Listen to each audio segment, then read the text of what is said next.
Hello viewers, কেমন আছো তোমরা? অনেকদিন পরে আবারও একটা গোয়ার ব্লগ নিয়ে চলে এলাম। যদিও আমি এখন গোয়াতে থাকি না, এই ভিডিওটা আমার গ্যালারিতে ছিল তাই ভাবলাম তোমাদের সাথে শেয়ার করি। আমি গোয়াতে মাছের ভিডিও অনেক দেখিয়েছি আমার চ্যানেলে আগে। এই নৌকাগুলো জলে নিয়ে যেতে আর ওঠাতে জল থেকে অনেক পরিশ্রম করতে হয়। আমাদের এখানের থেকে গোয়াতে সন্ধে নামে একটু দেরিতেই, তো সন্ধ্যের সময় গোয়াতে গিয়ে দেখলাম একটা মাছের নৌকা এসছে, মানে এটা মাছ ধরে ফিরছে নৌকাটা, এটা উপরে ওঠানো হচ্ছে। এই সময় সূর্যটা ডুবছে, তো এই সময় গোয়ার সমুদ্রটা কত সুন্দর লাগছে। এখনই ফটোশ্যুট করার জন্য গোয়ার আদর্শ টাইম। এই সময় কাপলরা বেশি ফটোশ্যুট করতে আসে। একটা মাছের নৌকো টেনে উপরে তোলার জন্য ওনাদের অনেকটা লেবারের প্রয়োজন হয়।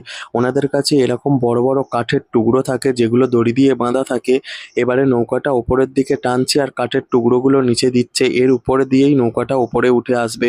দড়িটা টানার জন্য ওনাদের একটা মোটর লাগানো থাকে উপরে, মোটরের সঙ্গে দড়িটা বেঁধে দেয় আর মোটরের মাধ্যমেই দড়িটা ধীরে ধীরে উপরে টানে। তোমাদের যে মাছগুলো দেখাতাম, পমফ্রেট মাছ, বাংড়া মাছ, এই সবগুলোই এই নৌকাতেই করেই আসতো। এই নৌকাই ওরা রাত্রেবেলা করে নিয়ে যায় আর দিনের বেলাতে মাছ ধরে ফিরে আসে। আমি কিন্তু গোয়াতেই প্রথম জ্যান্ত সুন্দরী কাঁকড়া দেখেছিলাম।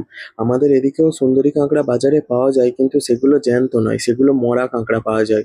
আর এই সুন্দরী কাঁকড়াটা যখন জালে করে ধরা হয় ওটা বেশিক্ষণ বাঁচে না। সমুদ্র কাঁকড়াটা অনেকক্ষণ বেঁচে থাকে, অনেক দিনও বেঁচে থাকে, কিন্তু সুন্দরী কাঁকড়া বাঁচানো যায় না।